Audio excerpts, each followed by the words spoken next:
Hello good morning student. कैसे हैं आप लोग? उम्मीद करते हैं अपने तैयारियों के साथ में अच्छे होंगे। तो स्टूडेंट आज हम लोग गॉस के नियम का अनुप्रयोग पे बात करना है, ठीक है, यानी अप्लीकेशन ऑफ गॉस थ्योरम। ठीक है, देखिए सबसे पहले आपको हम बता दें कि ये होती क्या है, इसके पीछे और आगे क्लास को थोड़ा सा कंबाइन कर दें, ठीक है ना। तो वैसे बच्चे जो 2025 में जो मतलब बोर्ड लेवल की तैयारी कर रहे हैं, आपको जा करके फिजिक्स के अगर कोई टेंशन दिमाग में चल रहा है तो नो टेंशन, है ना। बस चुपचाप आप बिहार बोर्ड की तैयारी कर रहे हो तो डीएमसी बोध गया आपके साथ में हमेशा खड़ा है, ठीक है ना। तो चलिए, आपको हम गॉस के नियम पढ़ा चुके हैं। अगर जो बच्चे गॉस के नियम नहीं देखे हैं वो जा करके आप उस वीडियो को देख लीजिएगा। आपका डिस्क्रिप्शन बॉक्स में उस वीडियो का लिंक डाला हुआ, ठीक है ना।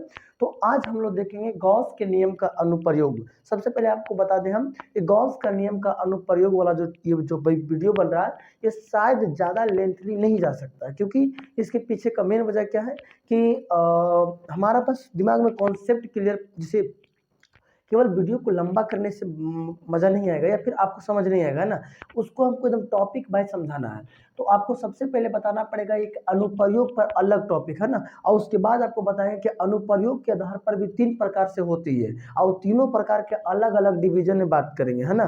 तो चलिए सबसे पहले आपको बता दें हम कि गॉस के नियम जो था, जो गॉस वैज्ञानिक ने अपना नियम दिया, जो कि आपको बताया था कि phi E equal to Q upon epsilon naught, है ना, जो कि आपका ये था ना नियम, शायद आपको याद होगा, है ना। ये आपको जा करके ऐसा था, है ना, ये आपको क्यू बटा अपसाइलन का नोट।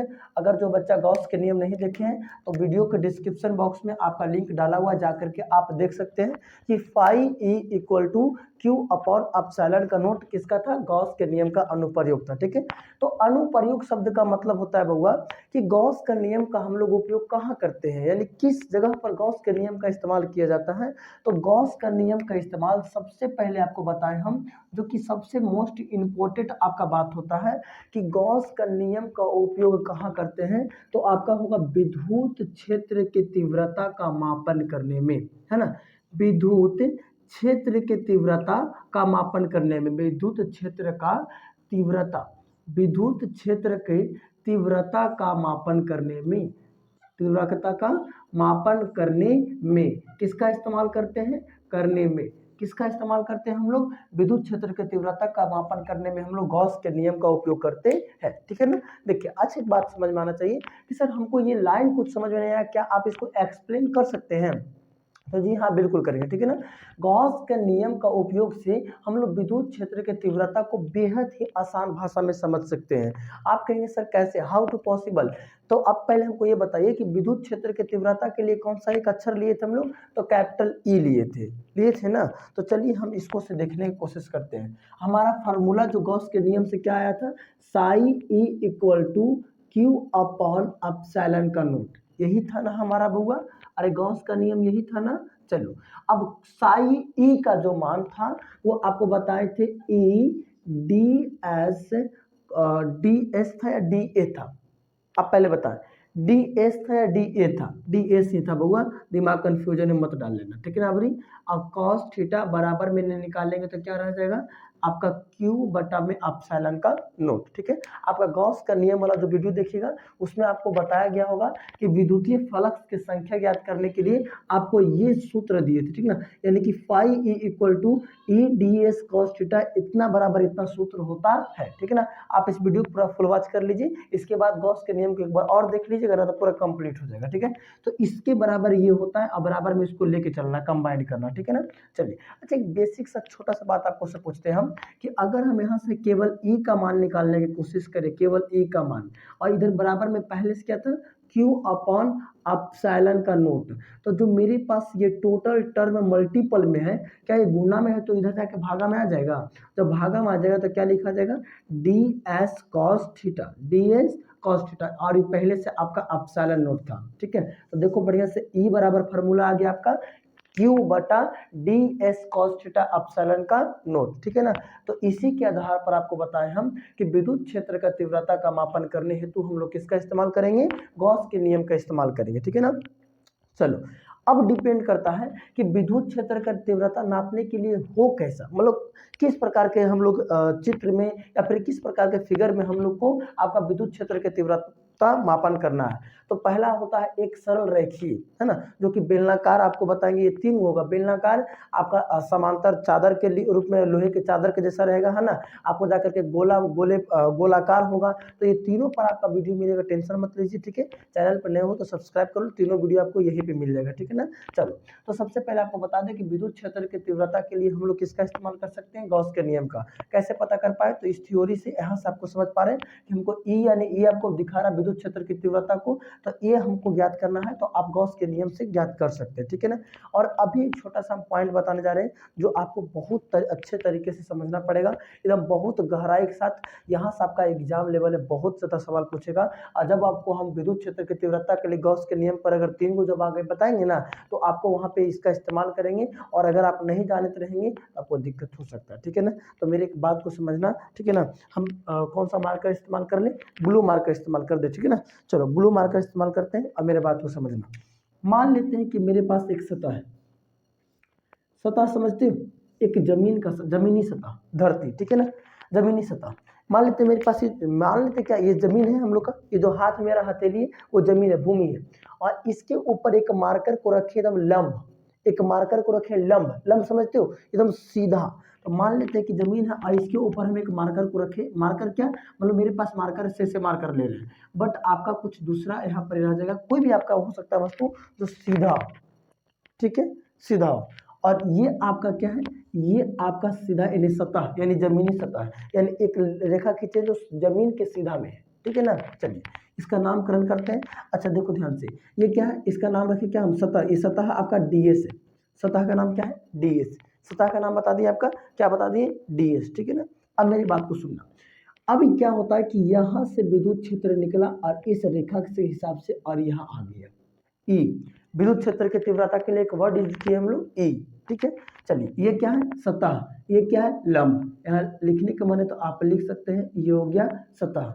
अब इसके बीच में जो कोण है वो कौन सा कोण है, थीटा कोण है। आप याद कीजिए, आपको ये जो बातें हैं हम गॉस के नियम वाला टॉपिक में पढ़ा चुके हैं कि लंब रहता है इसको हम लोग कॉस थीटा बोलते हैं, ठीक है। और ये सतह पर रहेगा इसको हम लोग साइन थीटा बोलते हैं, ये बात कर चुके हैं, ठीक है ना। और नहीं किया है तो आप यहाँ पे फोकस कीजिएगा, मेरे बात को समझिएगा, ठीक है ना। बात को समझना, देखो बाबू सुनो, एक बात को सुनो। जैसे अब मेरे बात को समझना कि मेरे पास जो अभी ई है यानी विद्युत क्षेत्र की जो तीव्रता है वो देखो शायद ध्यान से, तो ये देखो ये वाला लाइन गया हुआ है, हाँ या नहीं, गया हुआ है ना, और यही नहीं गया हुआ है। लेकिन इमेजिन करो, मान लो कि ये विद्युत क्षेत्र की तीव्रता अब ये लाइन ना होकर बल्कि यही लाइन है, ठीक है। इमेजिन करने बोल रहे, ठीक है, कि ये वाला जो लाइन हम दिखा रहे हैं आपको, ये लाइन सब समझ लो कि लाइन नहीं है, ठीक है। यहाँ लिखा हुआ बट मान लेते इसको झाँक देते हैं, ठीक है ना, इस प्रकार से ढक देते हैं, और मान लेते कि जो लाइन यहाँ बना हुआ था वो अब यहाँ आ गया है, ठीक है।